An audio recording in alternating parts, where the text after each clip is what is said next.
I'd like you to see Alice, my husband's mother, who I thought this was until we opened the back of the picture and I discovered it was a picture of my husband's grandmother, who we called Granny Witt.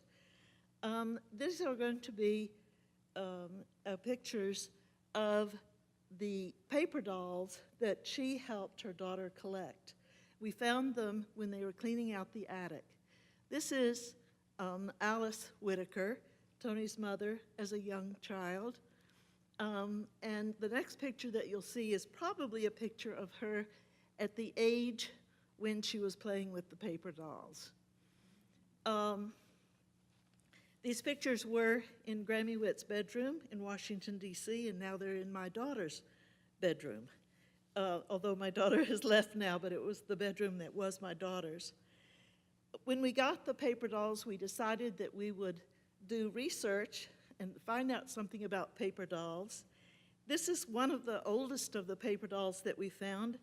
It is a paper doll of the Lane family that did not actually exist. It's the maid of honor at Letty Lane's wedding. These were published in the Ladies' Home Journal, and they were created by Sheila Young. They ran in the journal until 1915. This is the bridegroom. He's awaiting the altar. I have the minister also, who has different robes to perform the ceremony. What's unique about these is that the paper dolls were created as adults, and fashion was very important. You can see that it was an upper-class family. My research noted that the first paper dolls were published in the U.S. in 1859 in Goody's Lady's Book. Since I have a copy of Goody's Lady Book, I'm showing you the title page. The paper dolls printed in the journal in 1859 were printed in black and white so that the children could color them.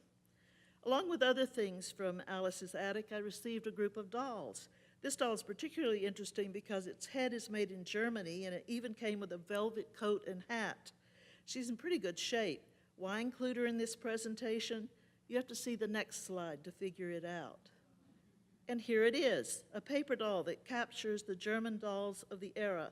Same eyes, same small mouth, same fashion. It shows how paper dolls evolved into dolls about children as they were dressed in Victorian times. My daughter always refers to these dolls as the paraplegics, as there are 4 dolls in the series and 2 of them are missing legs. The dolls are hinged and their legs and arms are able to be moved. I didn't find any clothes for the dolls, so I'm guessing their clothes were made of cloth and invented by the girl playing with them. The next dolls are from Alice's collection, and they reflect the change that evolved in fashions and subject matter. The 2 dolls are from the flapper area. Betty Boop's, Patty Pratt reflect the new haircuts, bobs, and dropped waistline dresses. They were drawn by Sheila Young, who also drew the Lane family. These occurred in a magazine in 1925 to 26. They remind me of Betty Boop with their enlarged heads and coquettish pose.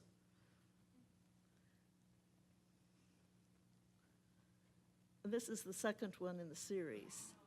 This little girl is probably Dolly Dingle. All the next pictures reflect Dolly Dingle and are labeled as Dolly Dingle, even though some of the dolls have brown hair and different faces.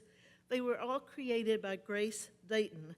Grace was born in Philadelphia in 1877 and died in 1936. In case these characters look familiar, you should know that in 1904, she created the Campbell Soup Kids. Her paper dolls were put in the journal Pictorial Review. She also did comic strips and was the first woman to work for Hearst. What I love about her work is the versatility. She makes paper dolls with nurse outfits and military uniforms during the war. She makes paper dolls from around the world, costumes. She tackled the holidays, creating pilgrim paper doll costumes for Dolly Dingle and her boyfriend. She even created the light opera costumes for the Mikado. But the piece de resistance is that her paper dolls have paper dolls, as you'll see in the last picture. Here she's doing the holidays.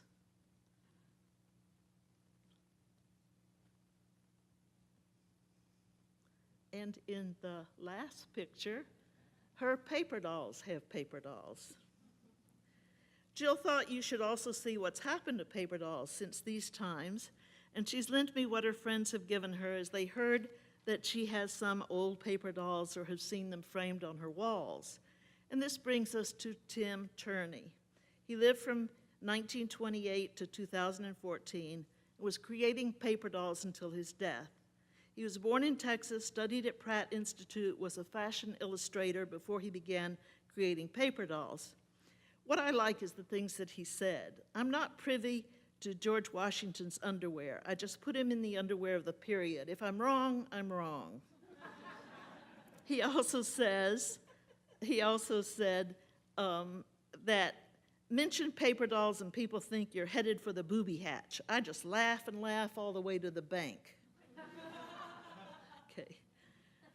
We're very lucky that he didn't give us Barbara Bush in her underwear, as you will note. And I close this short talk with hinged paper dolls of the political scene that were created by my daughter's friend and who works in special ed at Concord High and should really be known for her uncanny ability to capture the likeness of Bernie, Hillary, and Donald. Hinged paper dolls.